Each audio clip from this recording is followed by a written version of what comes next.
What's up, everyone? Thank you for listening to another episode of the Sawyer Brothers Show. Please be sure to follow and subscribe to the show on Apple Podcasts, Spotify, and YouTube, and then follow our podcast accounts and SDI accounts on all socials. We post daily on Instagram, TikTok, Facebook, and YouTube. If you enjoy the show, we'd really appreciate you leaving a review and sharing it with other potential listeners. Lastly, if you have a recommendation for topics or guests, feel free to reach out to us. We greatly appreciate your support.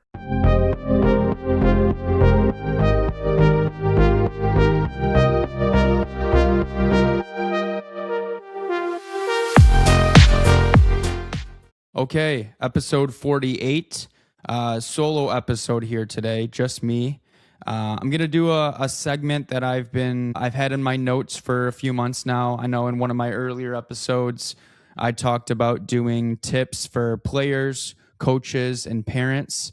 In an earlier episode, I did 5 player tips. And then, I've had it in my notes to do coaches tips and parent tips as well. So, I figured it would be a good time to do that now. So I'm recording this episode on Riverside. Riverside is a podcast studio website. It's the website that I've used to record all of our virtual interviews throughout this year, where I had, the various guests on and whatnot.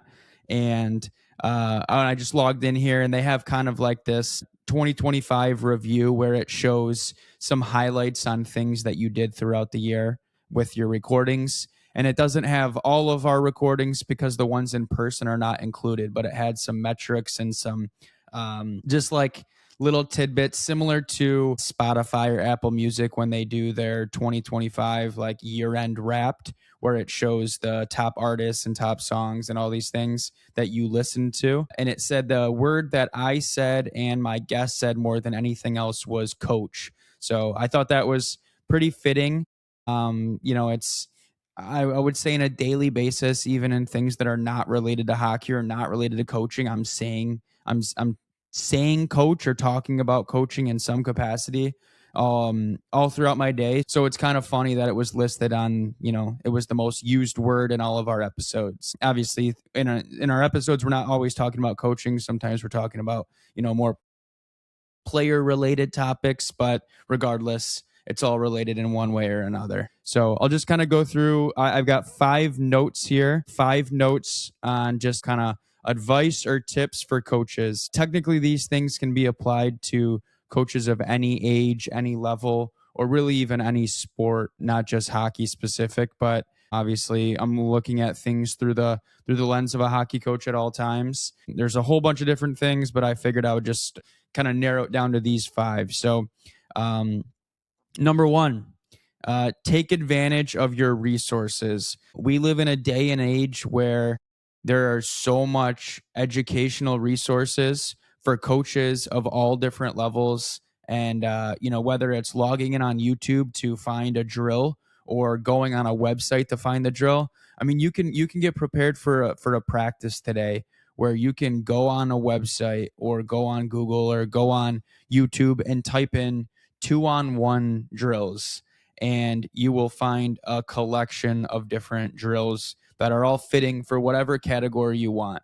Obviously 2-on-1, like I just said, but you can have small area games, you can have entry drills, breakout drills, defensive zone drills, battles, whatever it may be. So like the drill aspect of resources that are out there, there's so many. Another example of something is like, how to teach a concept. So maybe a concept's a little different than a drill, but if you're talking with your team about your defensive zone, it's not difficult to go on YouTube and go to a condensed game on the NHL channel and see, the 8 to 12 minute condensed games of every NHL game, where it'll show, Detroit and New York Islanders playing against each other on any given night. And you can break down specific clips and save those. You can screen record it. You can save them to your computer. And then whenever you do video with your team, you can just show them those clips. The same thing can be said for college games or junior games or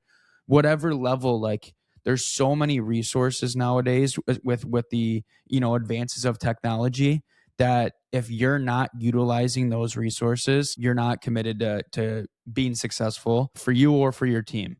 And there's just no excuse for it.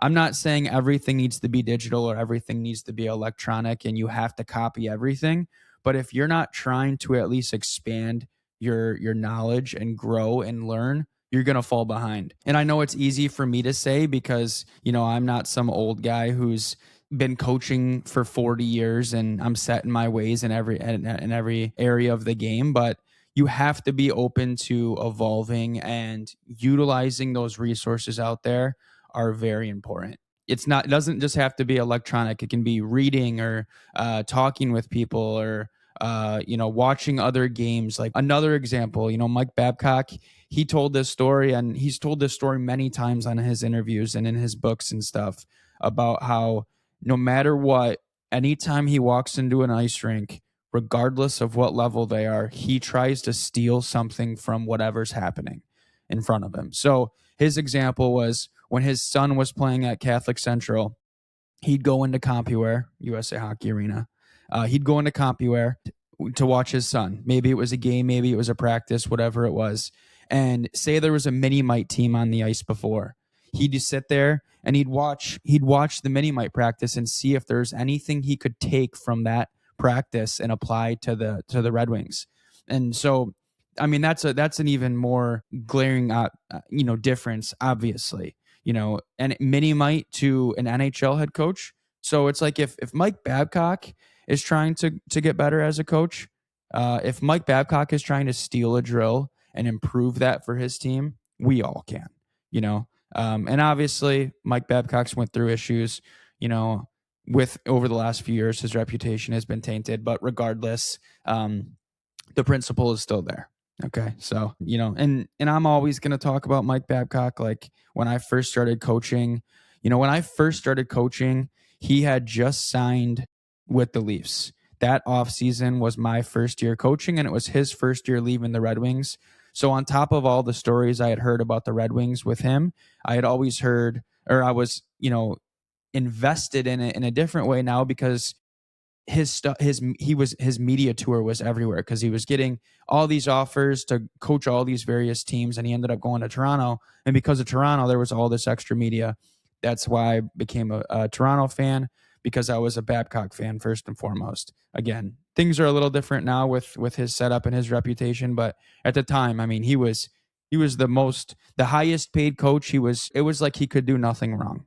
I think his deal at the time was like 50 million over 6 years, or 50 million over 8 years, which was like 6.25, I believe. And for a coach, I mean, even today, he signed that contract in 2015. It's 10 years later, and it's like still remarkably high. So yeah, like whatever it is, you have to be committed to growing and to continuing to learn and get better, because we ask the same thing of our players. So the same thing must be asked of us as the coaches. On the number 2, this kind of goes hand in hand with the first one of utilizing your resources, but it's talk to other coaches. We don't all know everything. We all go through different ups and downs in any given season, and you're in such situations that you've experienced in the past, and you're in situations that it's your first time. You lose a game, you win a game, you're on a really hot streak, you're on a really cold streak. You have a player that's really dealing with discipline issues. You got a player that's dealing with something at home. You're dealing with trying to find new drills or try to teach a concept, like I just said in the previous tip. Like whatever it may be, talk to other coaches, because they'll give you insights and make you see things in a different way. Or maybe you get motivation or inspiration on something they're dealing with one of their teams. So I think it's crucial for your development as a coach, regardless of what level you're at or how long you've been doing it or how good you think you are. And honestly, I would say that can transfer over outside of just hockey too. Like you can talk to hockey coaches, of course, and kind of get into the details of the actual sport, but talking to people that are outside of hockey, talk to a football coach or a soccer coach or whatever it may be, and pick their brain on things of what they're doing with their team, because it can all be carried over. A lot of those same fundamentals and principles of being a leader and being a coach, they're not just hockey related. Obviously, they're not even just sport related. They can be business or whatever, volunteer group, like anything that has structure of leadership, which is basically anything in life. you can learn a lot from them. So talking to other coaches is very big. I'll tell a quick story. When I was first started coaching, I was 19. I was coaching a Trenton Bantam team. They were the '02 birth year. And where our locker room was, we were fortunate to have a locker room where we kept our gear every day. We didn't have to bring our stuff in every day. We had one of the few locker rooms at the Trenton Arena that's not reserved for a varsity team. So we, every day, 3-4 days a week or so, we'd obviously be in the locker room. And the Trenton JV locker room was a little bit down the hallway from us. And Carl Olds was the head coach of the JV team. Carl was the head coach of the Trent 97 team, which I'm a 96. So growing up, he was always around the rink when I was playing and whatnot, but I never knew him that well. Well, that year, throughout those days when we would overlap, because we'd be, hanging out outside the locker room or whatever, our team and their team, and we'd obviously overlap. So I'd see him and I'd talk to him, and he would ask me questions as if I was a seasoned vet who had been coaching as long as him, which for him at the time, he was probably, I don't know, like in his 50s and had been coaching for 20, 30 plus years. And I was 19 and I had just started coaching.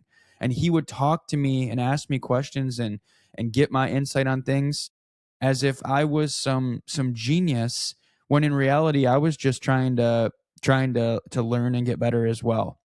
And I thought that was a super important lesson to learn at that time, because it's a reminder that, this is a guy who's coached a long time. He's had a lot of success.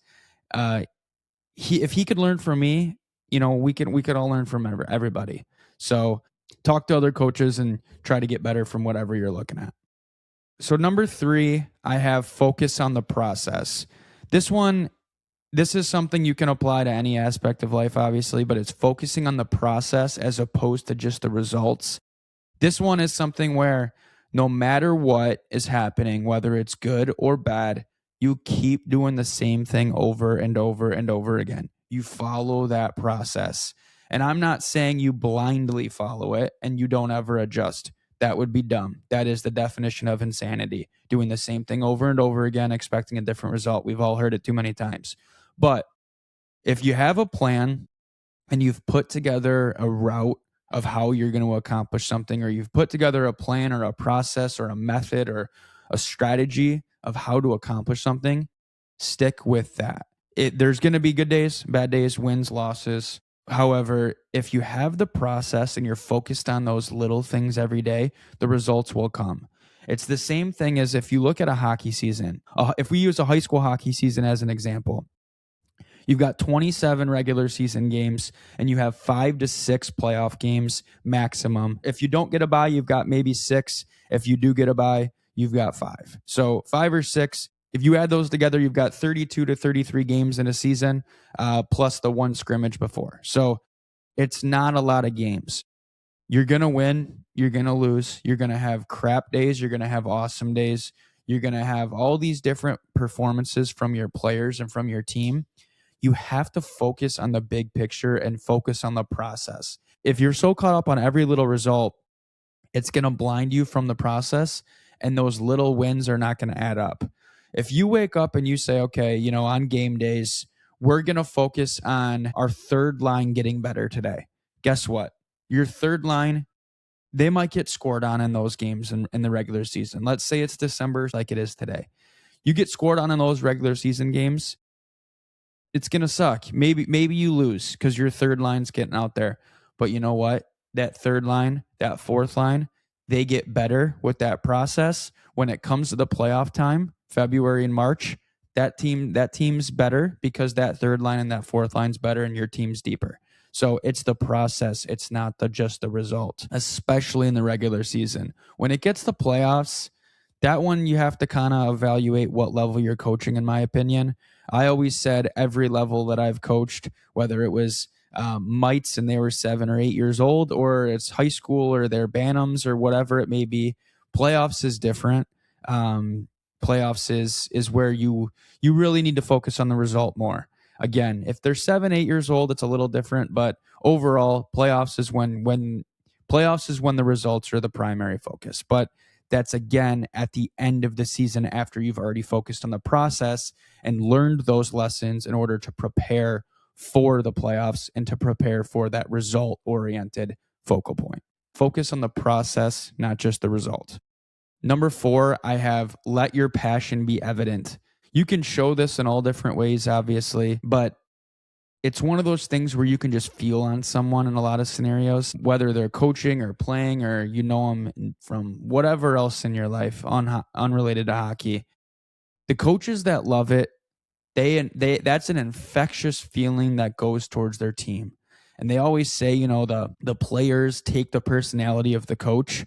If you're coming in and you're moping around and you're not fired up on a daily basis, it's going to wear on your players and they're not going to be ready to go. They're going to start adopting that same personality and that same vibe. And before you know it, your team's sluggish. They're not coming out ready to go. And it's all because you're not coming out ready to go.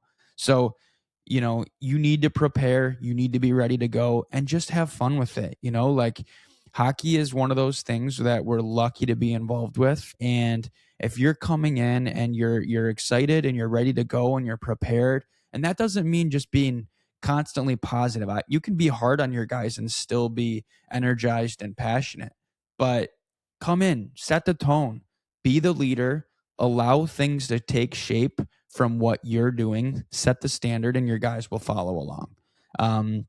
You can just feel it. Like there's guys that, we all know there's different coaching styles and leadership styles. So whatever type of coach that you are, hopefully you're passionate about it. If you're not passionate and you're not bringing that energy and that love for the game to the team, it's going to ruin their experience. You're going to be miserable. They're going to be miserable. It'll be a long season and it'll be a waste of time for everybody. It's up to you as the leader to set the standard. It's up to you as the coach to set the standard. I don't mean just be overly soft on your players. You can love your players and be hard on them and still be passionate about all of it. But you need to make sure that you're being passionate, because if you're not, it's going to ruin the experience. It's going to waste their time. And number 5, lastly here, I already alluded to it, but remember that it's all about the players.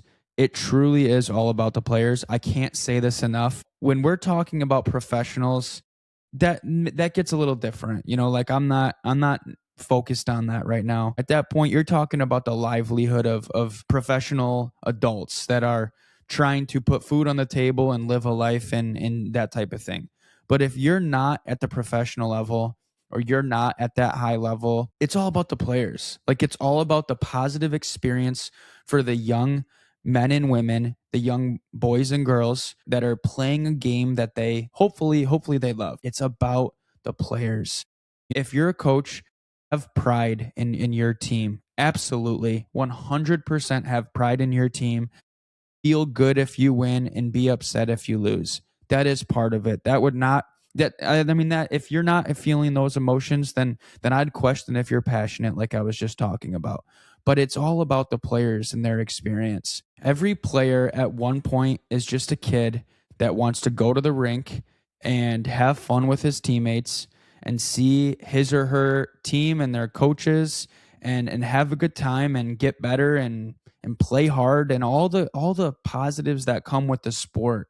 And if you're a coach and you're trying to make it all about you and you're egotistical and you're selfish and all of it, you need to check yourself, because it's all going to be for the players. Because at a certain point in life, you can look back at your career when you were playing and we all know who the coaches are that looked out for us and who the coaches that were in it for themselves.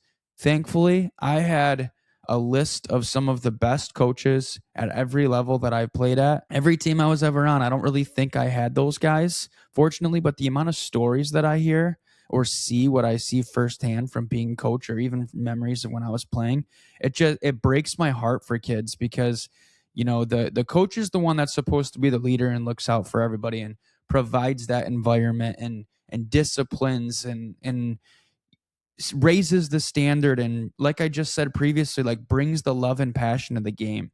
There's all kinds of things that show like what determines a good coach or not. If you end a season and your players love the sport more than they did before the season was started, you nailed it. Did a great job. Or if you have players that want to continue playing after that year. That's really obvious with like mini mites or mites whenever we're talking about guys and girls that are, 5, 6, 7, 8 years old that are just starting at that age. You know how it is. Like, we all play different sports. Maybe you try baseball for a year. I mean, I tried baseball for one practice and I didn't want to play. It sucked. So it's you try something, and most people when they're kids, they kind of try a mix of sports, and you figure out what you like or what you don't like, and you go from there.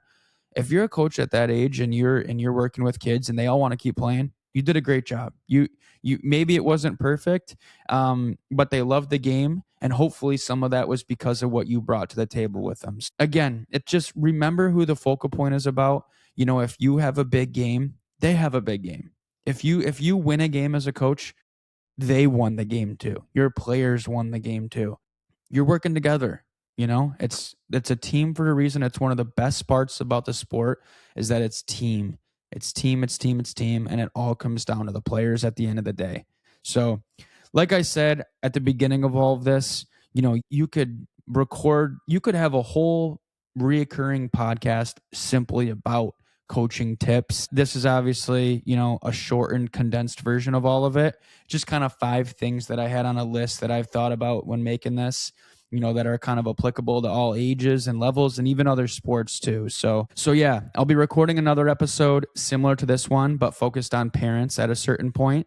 It's difficult to do that one just like this one based on coaches and the previous one based on players, because there's so many different tips to give or so much information to give, that it's kind of difficult to consolidate. But regardless, I'll be working on that episode and we will go from there. So thank you guys for listening. I hope you enjoy, and Merry Christmas and Happy Holidays. Thank you.